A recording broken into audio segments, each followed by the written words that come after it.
Click subscribe to get latest news and don't forget to press the bell icon. North Korea continues testing its weapons capabilities to the increasing concern of countries across the world, and there seems to be little that can be done to stop them. President Trump has tried direct threats to diplomacy, and on Sunday, he suggested a new tactic.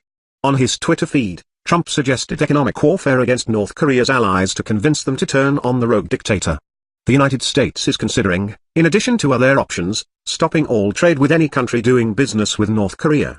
According to Fox News, Trump's threat of ending trade came in response to Kim Jong-un's claim that North Korea had successfully detonated a hydrogen bomb underground. The bomb, according to experts, is more powerful than any of the previous bombs North Korea has tested and may have caused a 5.7 earthquake in the area. The bomb detonation led to an emergency meeting between US, Japan, France, UK and South Korea on potential actions to be taken in light of the new threat. The same day Trump dropped his trade bomb, General James Mattis, Secretary of Defense, stated the military will be prepared to respond to any threats issued to the US and allies by North Korea. We are not looking to the total annihilation of a country, namely North Korea, but as I said, we have many options to do so. Steve Mnuchin, Secretary of the Treasury, is acting as the leader for economic warfare, stating on Sunday, "I will submit new sanctions for President Trump's strong consideration. There's so much more we can do economically." One thing Mnuchin says he suggested to the president is pressuring North Korea's allies to cut off economic ties with the hostile nation. "I did speak with the president. It's clear this behavior is unacceptable. I will draft a sanctions bill and send it to the president. We will work with our allies. We will work with China.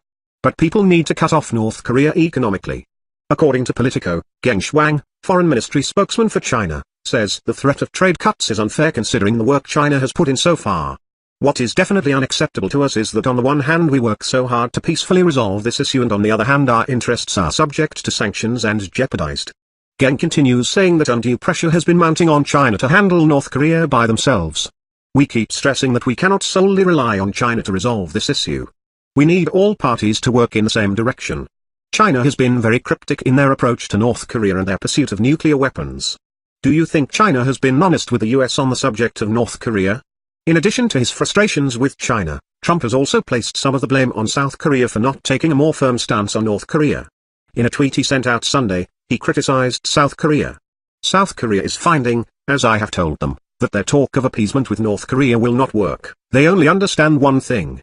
Considering North Korea hasn't shown any signs of halting their nuclear arms testing and is steadily ramping up their hostilities, it's understandable that Trump is seeking any means possible to slow their efforts. Hopefully using economics as a weapon will be enough to end the matter peacefully before the US and its allies are forced to pursue more aggressive means to stop Kim Jong-un."